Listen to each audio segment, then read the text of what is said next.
Welcome, everybody, to Strife's Sanctum podcast. My name is Citizen Strife, and this week I'm going to talk about Xenoblade Chronicles 2. To start with Xenoblade, I have to actually go back a little bit further in history to 1997 and 1998, because this is where this franchise known as Xeno started. My interest in Xeno goes way back and actually started with Xenosaga 1, 2, and 3. And this is going to inform a lot about what I say about Xenoblade 2 and whether I enjoy it, don't enjoy it, or just have mixed feelings about it. Xenoblade 2, I kind of skipped from Xenoblade 1 and X to 2, so I also don't have that missing link there. I did not have a Wii or a Wii U at the time, so Xenoblade 2 being on the Switch is kind of that gap there, so that will explain that. I'm also not going to go into too many spoilers. I'm going to try and talk about this stuff without spoiling too much because of just Xenoblades and Xeno games in general tend to be very story heavy and very dense and have a lot of interesting things to say. So I will do my best to talk about the plot, a couple hours in, but then not go overboard with it so people can make up their own mind. That being said, I do want to talk about how it started. So Xenogears was made in 1997, 1998 by an offshoot of Squaresoft. People were making Final Fantasy VII at the time. Some people decided to make Xenogears under the Squaresoft umbrella, didn't have a full budget for it, and it ended up becoming one of those notorious things where they had a good idea, but it got overstretched their budget and led to Disc 2 being cut short. So the legacy of Xenogears, at least not my interpretation, I tend to be a little less favorable of Xenogears when I played it the first time. I see what they were going for, but I'm not going to take this comparison lightly. Neon Genesis Evangelion, if you heard the horror stories of how they lost their budget or how they approached finishing up their story, same thing applied. They had a budget, overstretched it, had to cut corners, and Disc 2 decided to be like I'm going to sit in a room with a chair and tell you the story that we couldn't finish in Disc 1, and then here are some dungeons and final boss fights and stuff. Kind of funny, because at the time I didn't really like Disc 1, so I actually liked Disc 2, but I will say that as its own thing. What I did enjoy about Xenogears was the battle system, and the story was fairly serious. It was a serious story. So Xenosaga, again, much like Evangelion, use a bunch of religious terms, use a bunch of philosophical mumbo-jumbo to describe space aliens and androids and space alien pedophiles who can't die and just samurai people in space with mechs and stuff. I don't understand what Mary Magdalene has to do with a killer robot Terminator lady, but whatever. I'll talk about those when I talk about those in their own videos. But to inform, I have a keen interest in Xenosaga. Xenogears is Xenoblade 2 is the most recent game I've played, and with that comes its own issues. Still a good game. It has a lot going for it, but I do want people to know that it's not going to be the most glowing review. It's going to have some things I enjoy, some things I don't like, and some things I do like about it. Par for the course, really. But I don't want this to come off as me being pissed at the Xeno franchise for one reason or another. I personally just don't like Xenogears a whole lot, so sue me. So it wasn't my thing. Xenoblade is okay. I don't think it's as good as Xenosaga 1, but it does have a lot of good things going for it. So the first thing I will do is go over some of the plot nuances of this game, because it's self-contained, even from its own Xenoblade stuff. So you do not need to play Xenoblade 1 or X to play this. Sorry about moving my chair. So in the game of Xenoblade, in the world of Xenoblade, 500 years ago, every landmass was destroyed via a war or some other catastrophe.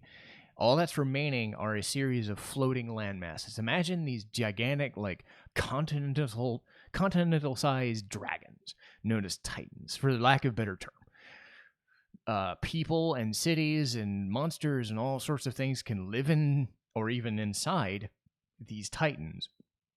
They're sentient beings, but they're just gigantic floating land masses. There's about 5 to 10 different ones. And that's kind of it. Everything else is left in this like sea of clouds or this like gigantic water sea. And people fly using the Titans, or they use ships, and it's a nice, neat visual. It's a very good adventure setup. And 500 years ago, there was a catastrophe again. So before this happened, this guy decided to climb this gigantic fuck off tree known as the World Tree. The story of Yggdrasil. It's been used in other shows, anime, games, mythology, that sort of thing. So the World Tree exists. Some guy decided to climb it one day, and he found what was known as an Aegis, the strongest blade in existence. A blade, for lack of a better term, is a person not dissimilar to humanity, but kind of like... It is very hard to describe. They're basically crystallized humans that come into being and are summoned creatures. Think of what a summoned creature in Final Fantasy X would be if you could talk to them, right? And they have their own emotions, they have their own wills, and they still protect their drivers, which is the people who summon them. But for all intents and purposes, they are summoned creatures that either look human or animalistic, you name it. But of those, the strongest one is known as the Aegis. So this guy who climbed this world tree, probably due to the issues going around down in the world below, found 2 separate parts of the core in one. One was known as Pyra, and one was known as Malos. Malos ended up being the one he chose. Unfortunately, that was the one that had all the mean-spirited anger issues and just disdain for humanity. So the good side and the evil side. So Pyra is left in some motion somewhere. Technically, blades can't die unless their cores are shattered or pierced or whatever, so they're essentially immortals. But they don't have memories of their past lives. They go into a lot of good detail about how blades exist with their drivers and like what this all entails, and it's a good side story, and it really informs why it makes such a big difference that Pyra is this good side and Malos is this evil side trying to do all this crazy stuff of blowing up the world and whatnot. So we know who our main protagonist and antagonists are. We go forward in time. Malos is looking for Pyra because, hell, it's more powerful. Might as well grab it because he knows all how powerful it is. He wants to find it. He doesn't know how. So he finds a way to coerce Rex, our main character, into salvaging it for him. Rex is an orphan who works for the Argentum Trade Guild, along with someone he knows as Gramps, who's his own Titan. And he goes to Argentum and he gets coerced into this job by the allure of money, because of course you are. They find Pyra in the bottom of the sea in this fuck-off deserted ship somewhere. Malos tries to shoot him, and then in the process, Pyra wakes up. And Pyra notices that Rex is bleeding out or whatever. And it's, they don't show the blood or the death or whatever, but Pyra essentially says, I will give you half my life if you do this favor. This favor is I want to go to Elysium. Elysium is the top of the world tree, so not many people can go there. The only person who did was the guy who found Pyra and Malos, and nobody else has done that since.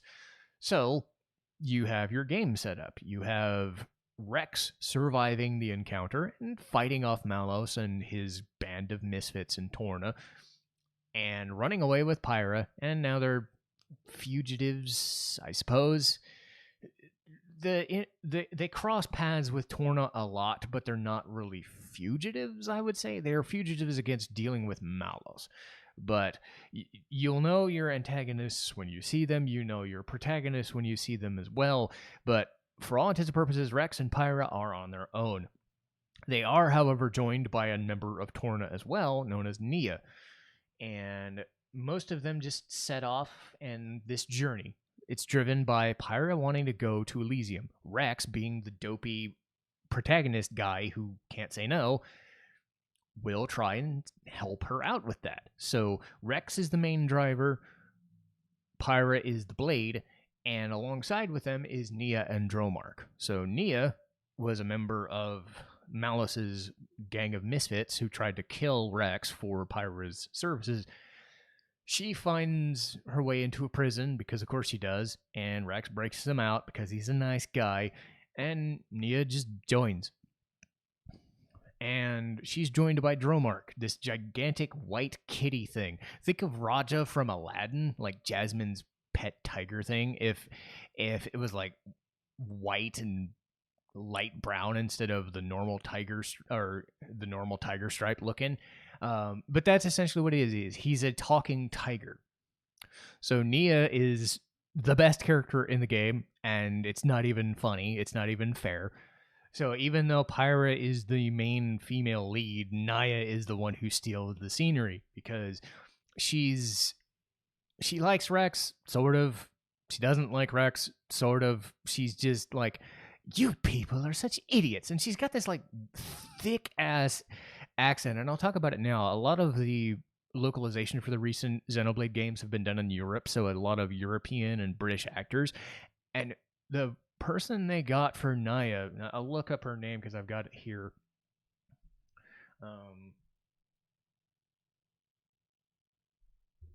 It was Catherine Mayhew. Hopefully I got that pronounced right. And I bring her up because her voice is very thick. It's like a thick, really weird Welsh accent, and it's just very thick. Think of like a deeper female voice, but then you've got that crazy Welsh like tinge to it. It is a thick style British or UK style accent, or even the like half Irish thing. I don't know where to describe it. Just the way she talks and how she talks and how she interacts with people is the best. And every time she levels up, she says something like, I'm getting much stronger. It's like she doesn't even say much. She just says much. Just the way she would phrase words, it's so good. And then just the interplay, because she's not taking Rex's bullshit seriously, but she knows that she likes him a little bit, because that always happens, right? So they are always together, and Nia acts as kind of the healer, and Rex is the main fighter type, right? So Nia heals, Rex fights off, and they do their own thing. Eventually, they go to some areas and they keep finding other characters. The next one is, oh god, I saw the list and I was like, fuck. So in the Xenoblade world, we have these little Moogle looking things that are like, think Moogles from Final Fantasy. Yeah, Final Fantasy. If they had like little chocobo wings around their ears that wrap around their faces and stuff. And they're called, Nopon. I was going to say Tora, but that's the character's name, Nopon. Basically, they keep saying stupid stuff, and they keep saying meh, meh, meh, and it's just, they're so annoying. But we've got one of them as our in our main party, and he's comic relief. So Tora shows up in the next city over. His whole idea is that he is creating a robot or an android to act as an artificial blade. So most blades are humanistic or, anthropomorphic creatures. In this case, since he cannot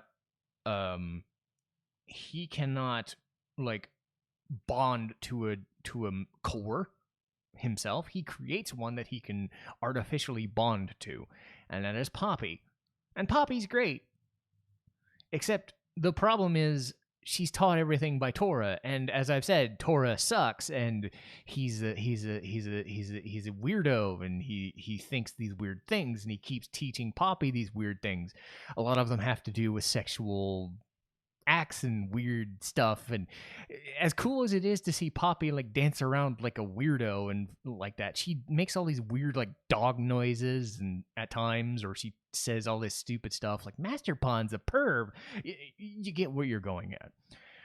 And the less said about Tora, the better. I'm going to reference him solely because Poppy exists and Poppy is great, but otherwise, nah. He's there because Poppy's there. Moving on. The character I like the most, and I've said before, I like Nia as my favorite character, but the character I actually used as my main character is Morag. And as much as I like Rex, he's the dopey protagonist. I hate those. I hate dopey protagonists who are earnest to a fault, but stupid. I'm kind of sick of that. Thankfully, in this game, you can choose whichever character you want to use as your party member. And I decided to use Morag, because Morag is basically Beatrix from Final Fantasy IX if she was a police officer. I mean, I'll take that. She's essentially Beatrix from Final Fantasy IX. Not as, like, memorable as Beatrix, because she's not trying to kick the party's ass most of the time. She does, and she's good at it. But she's the I'm not taking your shit. She's very good at her job. She's here for a reason. She's here to protect her kingdom of Morardain from whatever the fuck is going on. And she joins the party begrudgingly after a while. And I just used her in the party because I like those types of characters. I like the strong, like, take no shit type of characters, and Morag is the I'm here to just do my job and get paid and go home, you know, but without the dopey connotations of I'm the main character, so I'm an idiot teenager. Morag doesn't fault that. She watches everybody else be stupid and just stands there and it's just like, well, this is funny. I mean, it is funny, but again, her interaction with her blade, known as Brigid, is some of the best stuff that's there. I said before, the interplay between, because they're actual characters. The blades themselves aren't just summon creatures that you can, summon once and forget. In Morag's case, Brigid is almost like a sister or like a war compatriot kind of thing. So they kind of like inform the party about how blades coexist with each other. And Rex learns a lot of how to deal with blades because Morag and Brigid are just there as the stoic kind of leaders of the party. You know, those Orin types, right? Not mentor-ish. I don't think Morag would be what I consider mentor-ish, but if there was one, she would be that character. Because there are other characters in the game that do that for Rex, but they don't last as long. Morag, as far as a full-on, I'm in the party for the rest of the game kind of thing, I'm the person you turn to when you need somebody to defend you. Her job is to be the tank. She's a paladin. She does it very well, and I liked doing that. I liked playing a defensive style in this game, and I'll talk about the battle system later. Morag was my favorite character to use because it was just easy. Nobody was hitting me for damage, or if they were hitting everybody else. All I had to do is play defensive. So it was kind of neat. The last main party member is known as Zeke. And this guy is strange. I'm trying to find a good an analog for that character, and I can't really come up with one. He's the guy who thinks he's the hero and does all these blustery things, and I don't know. Jack Sparrow is not the right term for it, right? The guy who talks a big game but is kind of a dork, but you actually know he's actually really good at it. It's the anime trope of the dude who stands in the middle of the field and is making all this proclamation about, I'm the hero of the world and I'm going to defeat you, and then you defeat him in 5 seconds flat. But then he joins the party, and Zeke is actually pretty good. He's a heavy class. He's a heavy hitter, so he's kind of nice to use on every occasion. I personally didn't use him in my playthrough, but I do like him as a character because once you get past his, like, I'm a person made of bad luck and I'm just a big blustery guy with big blustery words, you find out he's actually well-meaning and well-to-do. And he's joined by Pandoria, who, not as memorable as, say, Bridget. She holds her own, and her job is just basically to say Zeke is an idiot. Don't mind him. So you have your main characters, and they're still doing their thing. Again, the story is driven by Rex and Pyra. They are trying to get to Elysium, but along the way, they're fighting off Torna. And Torna is the name of a villainous compatriot of bounty hunters, blades, drivers, whatever, that sort of thing. Malos and Jin, Malos being the one we talked about before, Jin is actually more referenced in some side content known as Torna the Golden Country. I will try to avoid Golden Country for now, just because Xenoblade 2 is enough of a story on its own. But suffice it to say, Jin joins up with Malos due to issues stemming from the war 500 years ago, and you have your main antagonist. Jin is Sephiroth. He's basically Sephiroth. That's all you need to know. He acts like Sephiroth. He looks like Sephiroth, sort of. That sort of like good-looking dude with heavy sword. You know that. So Malos and Jin kind of lead the Torna group against us every so often, and they blow shit up. We try to stop them, and then we also try to help other countries not get blown up instead, all the while trying to go to Elysium. And that's as most as I can do without going into really heavy spoilers. What I will say is that going to different countries around the world and different titans is a really cool experience, and it's a very interesting physical space, because a lot of places are interconnected, and you have your castles, you have your ice levels, you have your whatevers. You have that in this game, but they're all disjointed, disconnected in this cloud sea. They're smaller scoped places. Some of them are very large land masses, but they don't feel cliche in most cases. You have them, but they all feel like they're living places. They're gigantic places. People living there are different people, different races, different cultures, different kingdoms. And they do a good job of making it feel like, yeah, this place was blown up about 500 years ago, but people are still trying to make a living within these titans. So it's a unique setup for a video game plot. And the battle system is very, very unique in its own right.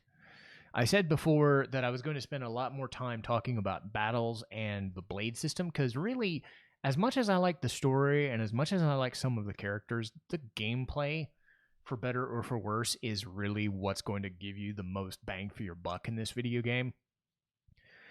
But I'm going to spend a hell of a lot of time talking about blades and cores and the gacha system first.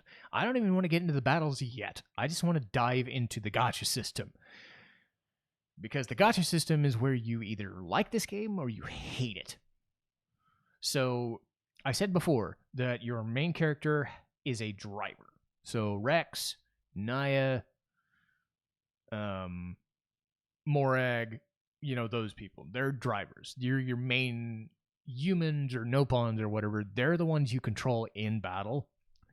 The blades are your party members. They're synced up to you. Think of summons from Final Fantasy X or Final Fantasy XII who are in the battlefield and you control them.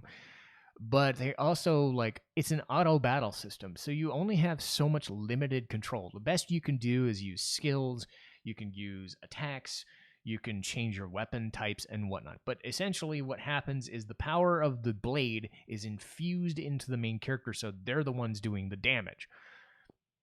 And while you have your main ones, your Pyra, your Dromark, Bridget, and such, the ones that are the main extra party members, think of them as like extra party members. They talk. They're storyline driven. They have a lot of good things to talk about.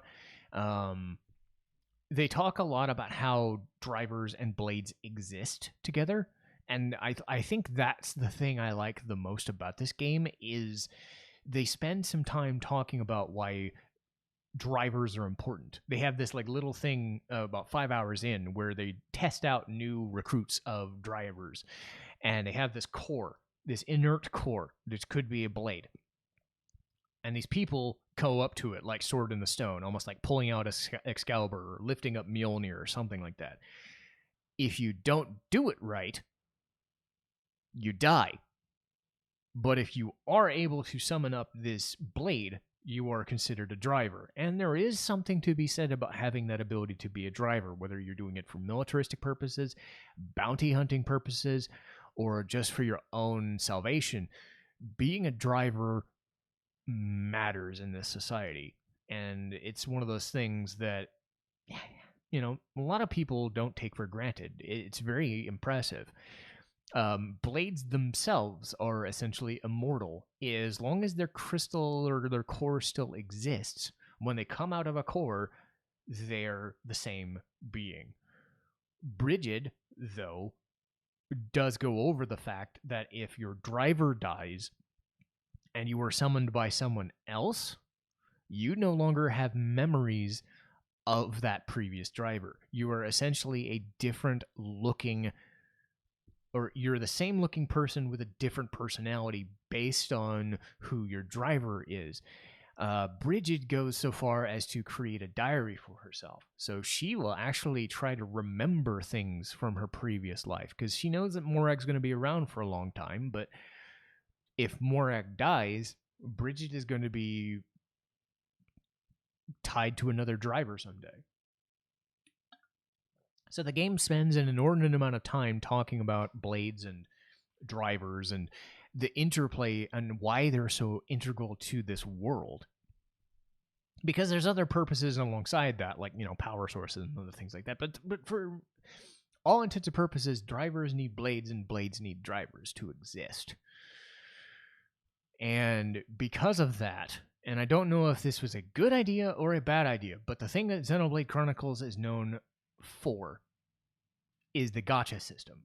So these blades, you don't just get stuck with the 1 or the 2 or the 3. You can have up to 3 blades in battle, and you can switch in battle. So you can change from Pyra to a different blade on the fly if you have the right cooldown meter for it. So if you wanted to be like a knife wielder instead of a axe user, you could do that. So you have like 4 or 5 different weapon types to use tied to different blades.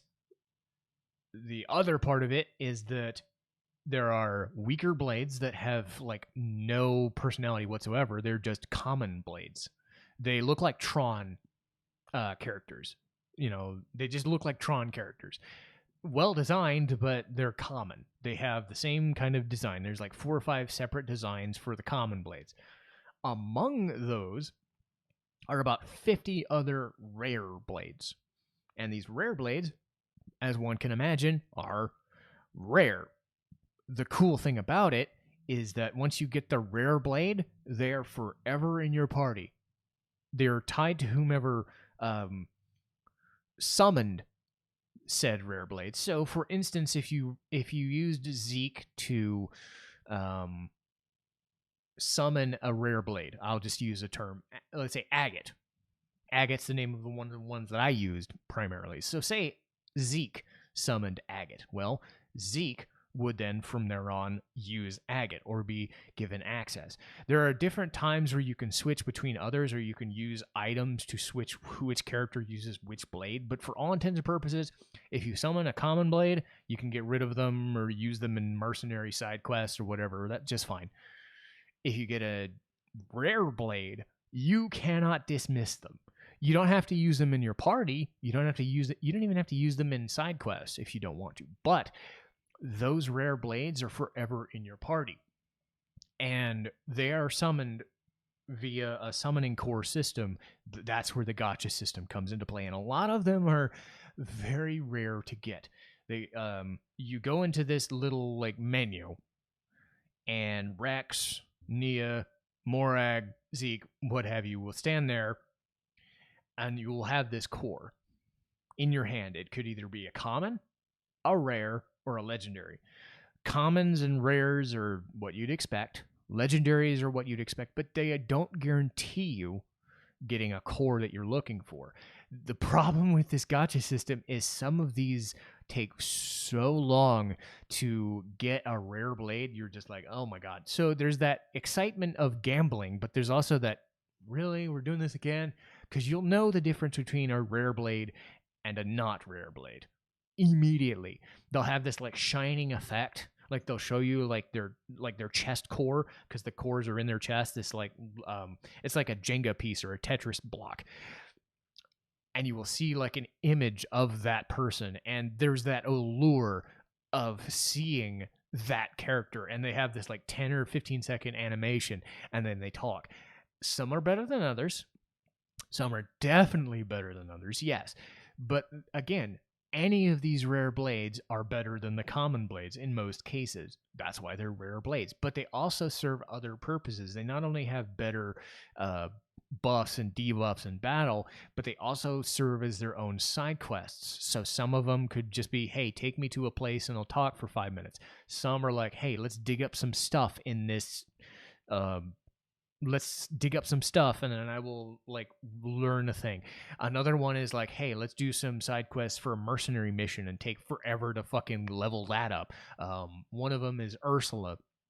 And as much as I like Ursula, her thing is she wants to sing, but she's shy as shit, so she doesn't know how to sing. So you have to go into her mercenary mission over and over and over and over and over and over and over and over and over for like 50 some fucking hours while you're doing other things, and then you will be able to do her side missions. And as much as I like Ursula, the payoff is just that sort of thing. So some of their side quests can be go here, kill a guy, go here, find a guy, go here, buy a thing. You can even get a blade just paying a bunch of money for it. You can find it in a store somewhere. It'll just say, this core, do you want it? It's $500,000, but do you want it? And then you buy it, and then you get to unlock one of the rare cores. Or you do another side quest, and you go through that stuff, and you get that core. So some of them are automatic. Some of them are story-based. Some of them you have to unleash in the gacha system. And again, getting a legendary core off of a monster or from a salvage, because you can go to a salvage point and dig up some cores and whatnot, or you can fight enemies to drop cores. That is what you're gonna have to do. I guarantee you I spent about a third, if not a whole half of my playtime waiting for mercenary missions to fill up and salvaging cores, because my main goal was getting Cosmos. And Cosmos was the main character, or the main battle character of Xenosaga 1 through 3. And her activation rate is something stupid. It's like 1 in 1,000. Which I can attest to.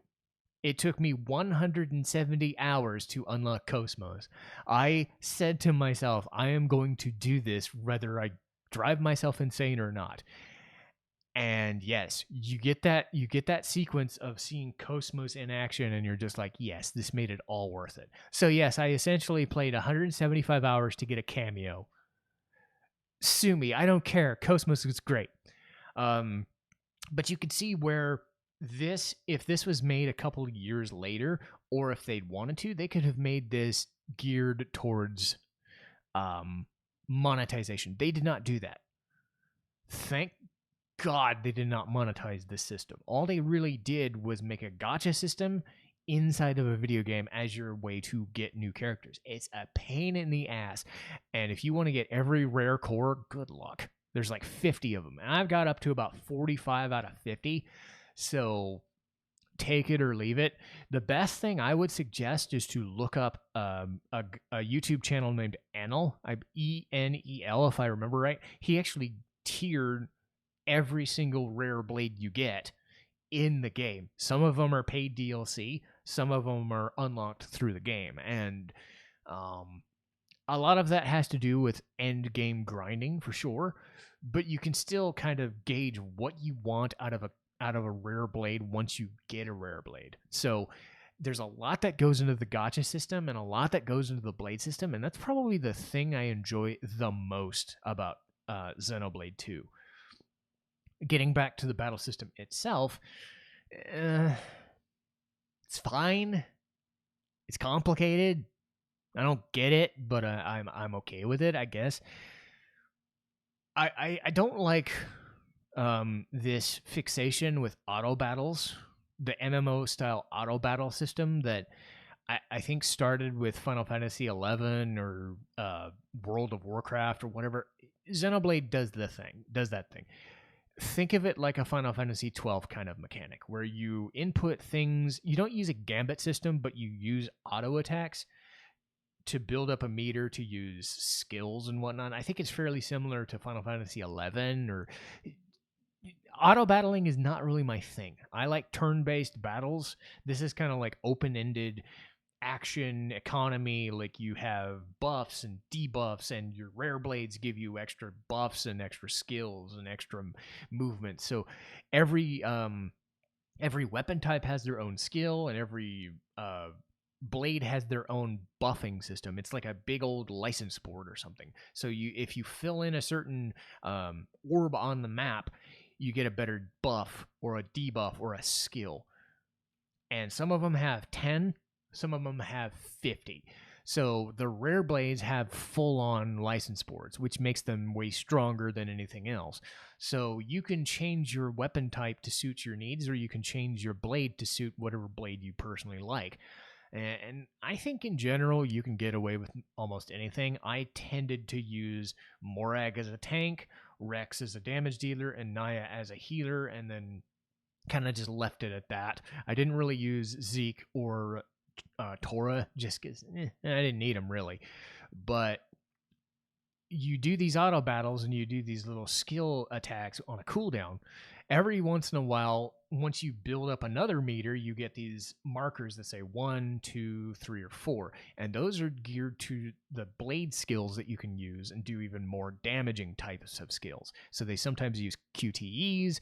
They sometimes just do way more damage. What they end up doing is they do these rotating orbs, these elemental orbs, fire, water, wind, that sort of thing, around the enemy. And then once everybody can use a certain skill, you go into what's known as a chain attack. So you're using auto attacks, then you're using skills, then you're using bigger skills onto chain attacks. And chain attacks, if you do it right, you can break the elemental seals and then do this crazy fuck ton of damage. On a first playthrough, it's a lot to go on because they throw in a lot of unique mechanics in a action economy system that is very... It's almost too much. For a guy who is so used to just, hey, press X to use magic, press X to attack, press X to run away, that sort of thing. There's a lot of stuff to manage in this type of battle system. They went for an action-based auto-battling MMO-style system, and it can get pretty dense.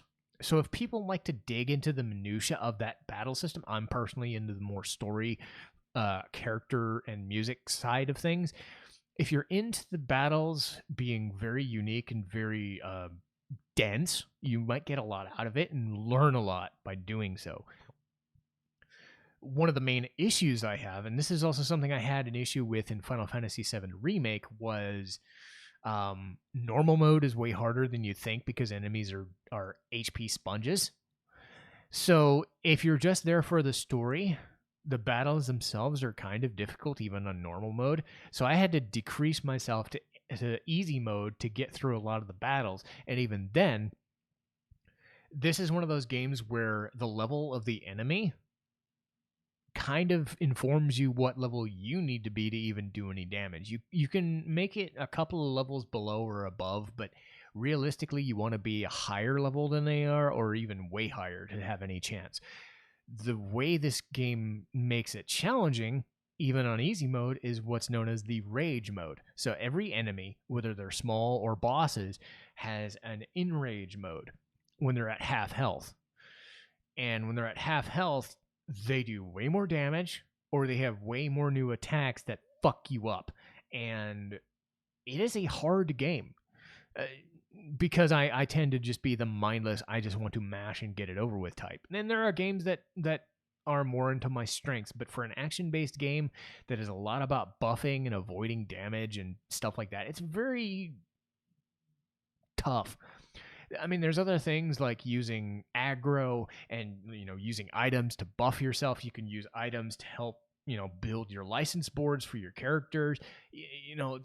There's so much stuff into this battle system or this blade system. It's almost, I wouldn't say mind-numbing is the right word. It's too much of a good thing. It is a long game. It is a dense game. It is a strong game. So they put a lot of effort into a lot of different systems, and sometimes the word is exhausting. The word I'll use is exhausting. If you're there just for the story, the battle system or the item manipulations or the blade system can be a little too much to handle sometimes. But again, they throw so much stuff at you that it's almost like, hey, I'm willing to give them the benefit of the doubt because they added so much. It's better to have so much stuff and not use it rather than not have enough and then feel like they missed out on something. The other thing I do want to mention is the music, because the blade system is my main draw. The characters are fine, but they're, nothing you've never seen before. The battles are take it or leave it. But the music is awesome. And again, it comes down to having a good composer. Yasunori Mitsuda was the composer for the original Xenogears and the first Xenosaga game. He was also the composer, or the main composer, for Chrono Trigger and Chrono Cross. So that should tell you how good the music in this game is. Now, in this game, he also had help in the form of Ace. And I have the names here. It was...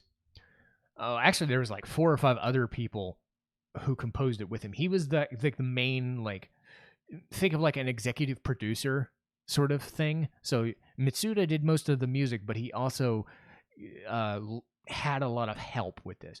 It's Kenji Hiramatsu, Manami Kyoda, and then Ace, Tomori Kudo, and Hiroyo Yamanaka. So 4 or 5 different composers under this umbrella of just, let's just make one game with like 5 composers, right? And I think Mitsuda did a lot of the in-game cutscene work because that's what he focused on with Xenosaga 1, and then left the other composers to do in-game battles, the in-game field work, and all that stuff. And I love the cutscene work and stuff because it's very reminiscent of Xenosaga and Chrono Cross. I could hear a lot of that Mitsuda style in there. But really, for me, the draw of this was in the field. So I said before that every area is kind of divided into these, there's these 6 or 7 main hubs, right, for the entire game. Each one of them has their own field theme when you're, fighting monsters on the field. And another thing about the battle system before I get to that is you can actually fight higher level enemies in the same areas as scrubs. So you have to be very careful of who you're fighting and when, because sometimes you, without knowing it, you're in an area with level 5 monsters, but a level 70 monster's right up a hill. Thank you, Gormati. I hate you. I hate that level so much because there's a fuck-off flyer that's a level 75 when I'm trying to fight level 10 monsters. Anyway, so take, for instance, you're in that second area. You're in Gormati, this big field, this open field, this, you climb up vegetation, you climb up these jungles. How do you get across it? How do you deal with that? Well, while you're walking around this gigantic field and this gigantic titan, you're immersed in this like 5 to 10 minute like epic sweeping score. And every single area, whether it's the ice level, whether it's the imperial area of More Ordain, Gormati, which is more of a kind of a rustic foresty area. Argentum is no real fights, but it's its own trade guild, so you got like a bombastic like commerce feel to it. So every area has its own like awesome theme attached to it. But even more than that, the towns themselves have their own themes. But even more than that, the fields and the towns have night themes. And the night themes are some of the best music you can come up with, because they're subdued and they're just nice and quiet, and they have different instrumentations. You get these like bombastic drums and trumpets and saxophones and all this crazy stuff in a bombastic day cycle, but when you hit the nighttime, it's these flutes, it's these violins, it's these keyboards that just, or these soft guitars that really change the dynamic of the entire area, and it never gets boring because they're so good. And again, I don't know if Mitsuda himself dealt with the field themes or he just loaned them out. But remember, you have 5 people making all of these different things: cutscenes, battles, field themes. And then they went so far as to make multiple battle themes and multiple day-night cycle themes for every single area. And it just makes the soundtrack so awesome. And they're so memorable even now, because it's such a fairly recent game, but they still did something so cool. Because I don't think I've ever seen that before. To have day-night cycles and then have the music. It's one thing to have like 1 or 2, like in Ocarina of Time or something, but to have every single city and every single continent have their own separate day-night cycle and day-night themes was amazing. So it made traversing these areas fun every single time, because you get to hear that rush of that music again. And again, I've had issues with the battles, sure. And I would say a lot of the issues with the game are mechanical rather than so I'm going to go into the negatives first, and I'm going to talk about the positives later. The negatives are all of the gacha bullshit. Because when you're trying to just get a character that you want, whether they look good or they're Cosmos and they're just super fucking hard to get, like a 0.05%, like 0.0005% chance, like 1 out of 1,000 or something crazy like that, and you're just sitting there opening all these fucking blades and you only get the one that you didn't want, and then you find some, like 10 more, and then you finally get them. I've spent an hour salvaging blades just to get common blades over and over and over, and it gets exhausting. And it gets harder the more that you get, because you're just like, well, I want to experience everything the game has, but you're telling me that I can't just find it. There's not some side quest to just find this one. You're telling me that a large majority of these blades are stuck in these cores, and I've unlocked these cores over and over and over again. I probably unlocked about 500 to 700 cores all throughout the game just to get Cosmos. And I was just like, dude, I'm done now. Because I was near the end of the game and I was like, yeah, I'm not doing anything. I'm done. I got what I wanted. I'm done. And I have proof. I had to take a picture of proof of getting Cosmos, because sometimes you don't believe it. Sometimes you get Cosmos really early out of nowhere, and then sometimes you're like me, where you get Cosmos because you did so much freaking work to get there. So I had to take a picture of it just to make sure I got it, and I was like, okay, I didn't fuck around, I didn't fail that. But again, some people never got Cosmos, and it drove them nuts, and they're like, well, yeah, they made her hard to get, which, as long as it wasn't paid for, it's fine. It was an unpaid gacha system, but it's exhausting because you just want to get the ones you want and then do the side quests you want. You don't have to do any of these side quests, but it's ridiculous how much stuff is involved. There's also the map traversal. This game doesn't really do invisible walls all that much. So when you're in an ice level and it's multi-leveled and you got like here's the bottom, here's the mid, here's the top level. Gormati is a early game issue with this because it's a lot of like forests and trees and vines and shit. If you misplace a step because you're trying to run away from an enemy that's higher leveled from you, you have to climb all the way back up again. They do have a lot of fast travel. Yes, I like the fast travel. You can go from any area to the next while you're doing cutscenes and side quests, but that's fine.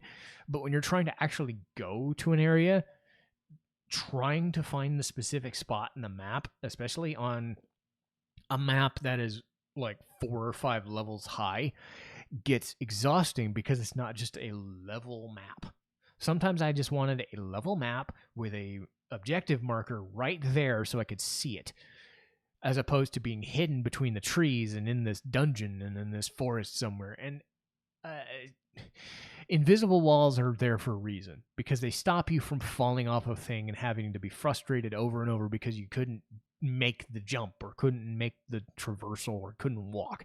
So I'm on the side of, I wish they had invisible walls, and I wish they would have had handholds and things where you wouldn't have slipped and fell so much. So that one's annoying. The other thing for me, and this was my main issue with Xenoblade, not so much my second time through, but when I first experienced this game, I was watching somebody stream it all the way through. And I will admit, playing a game versus streaming a game, there's always that disconnect of whether it's a stream or a play type of thing. But I came into it expecting a very serious narrative because I grew up with Xenosaga, and for all its faults, Xenosaga is very serious. It has some stupid comedy here and there, but on the whole, it's not a joke. A lot of things in this game are played for laughs or played for stupid. Tora does a lot of things, and Poppy do a lot of things that are like really stupid. I talked before about how Tora teaches Poppy what like pornographic material is, or they go and look for pornographic material because they think it's an instruction manual, like some treasure, but it turns out to just be a porn magazine. Like Poppy like gives Tora massages or something. It's really stupid. Like Tora's played for comic relief, and Poppy is along with him, which is kind of sad because I like her, but and that's not even the worst part of it. Like anytime I keep thinking that the game is going to be super serious, when they get to a cutscene where they have to do the anime shonen thing where like, I'm not dead yet, I will use my superpower and I will kill you. It's the super cheesy ultra kill death move in cutscene where Rex or Naya or somebody else just powers up out of nowhere and they just kill the guy, and it's just the cheesy anime like instant survival mechanic, right? And it gets a bit much, and they're fun, I'm not gonna lie, but it gets exhausting. But the worst part of it is a mid-game boss fight where you're going to this factory and you're chasing this guy down who's been using another android, whatever, robot, whatever, as an assassin or just a surveillance robot or whatever. And he's like, I am not going to let you catch me. I'm going to do this thing. And it turns out that he made like this gigantic fucking Megazord looking version of the character that was following you around before. So the boss fight is with this gigantic like made robot that's like 100 feet tall. And I looked at it and I thought, I played a game franchise that was about biblical space drama and a dude having a fetish with a doll, and now I'm subjected to this. I'm staring at the screen and I'm thinking, what happened? And apparently what happened was they were trying to go for a less serious, like a more like Saturday morning cartoon kind of vibe with the story and some of the stupid. And I'm like, that's not... if you're not into that, sometimes this game can grate on your nerves. Which is frustrating because once the game gets past a lot of that goofy bullshit, and we'll get into the positives now, right around the midway point of the game, when you get to a church area and you start learning a lot of the lore and a lot of the why Malos is doing the thing he's doing, or why Pyra and Bridget are doing the things they do, the game shifts into the mode that I personally wanted the game to turn into. A very serious, very dramatic, and honestly very exciting game towards the end of it. They dumped a lot of the stupid, unless you actively looked for it on the Torah side quests and stuff like that, unless you were actively looking for the stupid or the comedy, you weren't getting it anymore. I wanted this Xenoblade, and I finally got it. It took a long time in the story. It took about 6 or 7 chapters in, but you get it. And once the shift happens, you start thinking, okay, now I'm invested in the story, because the music and the characters were still very strong. And even with my issues of the blade charts and all that stuff, like how you build the gacha system and how you fight the things and how you do side quests, there's so much in the game to do. There's mercenary side quests. There's filling different items for your blades so they get better skills. There's just filling out their charts in general requires doing the side quest or finding this item, and these items are off in the middle of nowhere. There's buying title deeds for item shops. There's so much stuff that you can do, and the level of complexity that this game provides is some of the craziest I've ever seen in a video game. I don't think I've ever played a game as long as this. I technically think Persona 5 Royal has more of it, but I don't think I've played as much of a game as I played Xenoblade Chronicles. A lot of that had to do with the mercenary system. It was a timed mechanic, sure, but overall, I think my playthrough was about 200 hours. I have never played a game that long before, and it's not even close. So there is, and I didn't even scratch the surface. I didn't get every blade. I got close, but I didn't get every rare blade. I didn't finish their side quests. I didn't fill their charts. I remember a guy saying he was able to finally finish every blade and every chart within like 300 hours. And that's not even talking about Torna and the Golden Country, which is its own game in and of itself. So they put a lot of effort into this game. That being said, if it's not for you, you don't really have to. You can just do the story missions, and I think the story missions would be about 60 to 80 hours, if that. It would really depend on how hard the battles are. But I would not have been as enthusiastic with this game if I didn't have a character to gravitate to. And I said that my main character in battle was Morag, but the main character that I was interested by was Naya. And Naya goes through this transformation as a character. You know, she likes the guy, she doesn't like the guy, she doesn't know what her place is in the world, but she comes across as this not the badass, but I'm just trying to make a living and I'm trying to survive because I don't really have a choice. But she's always there as a supportive person, but she's also I'm not gonna take your bullshit.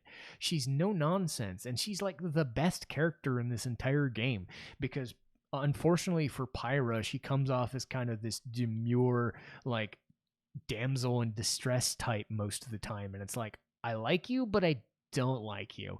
And then Naya is just there fuck it, let's just go, let's just kick ass, let's go and kick these fuckers' asses, that type of get her and go type of person. And Naya is the best thing about this game, aside from the blade system, which for better or for worse, the things that this game does well, it does very well. It's not everything I wanted. Xenoblade 2 is an exhaustive game. They went above and beyond to give you content. It's not always the best content, and some of it can drive you up a wall depending on how much you do of it and how much you get out of it. But in terms of just this sheer amount of stuff at play, whether it's just going through the story, you get a lot from the story. If you're just there for the gacha system, like I was, getting new blades and luckily maybe getting Cosmos once, or even just doing side quests. You just want to do side quests and fill out charts and stuff, or just wander around beating the shit out of high level enemies. You can do all that, and along the way you get all these like unique little things that you get to try and learn. So even though I may not be the biggest fan of Xenoblade Chronicles 2, the stuff that it does well is too good to ignore. And it's one of the most expansive games, if not the most expansive game I've ever played. I don't know if I'd want to do it again. You know, I don't know if I'd ever want to go through that kind of thing again, like in some other game. But for an experience, it is up there with some of the best experiences I've ever had for an RPG. So I would definitely recommend at least playing it one time. And you might get a lot out of it, or you might even just say, hey, I know somebody else who could get something out of it, because that would be their thing. I think this can appeal to a lot of different people, and I'm excited. I was very excited to talk about this one. But that will do it for me today. I got to get ready for work, so hopefully I didn't talk too damn long today. Anyway, next week starts off Cowboy Bebop. I'm working my way through Cowboy Bebop. I'm already up through about 20 episodes, and I've watched it a million times. I could talk about it in my sleep, so I'm going to talk about the anime version next week. And then I will watch the live action on, I think it comes out the 19th of November. So we're getting close. And then next time after that is, I believe, Breath of Fire 3. I'll have to check my notes and make sure. It's either Breath of Fire 3 or Phoenix Wright. I think it's Phoenix Wright, but I could be wrong. I believe it is Phoenix Wright, and then Breath of Fire 3 is the next thing. But I've got a whole host of games I can talk about. I got a whole host of anime I can talk about. So I'm not lacking for things. So we'll just go week by week and see where things go. But if you were interested in this at all, or if you know anybody who would be interested in learning about these podcasts or learning about these games or these animes, feel free to like, share, or subscribe. Thank you so much for listening to me. Citizen Strife, signing off.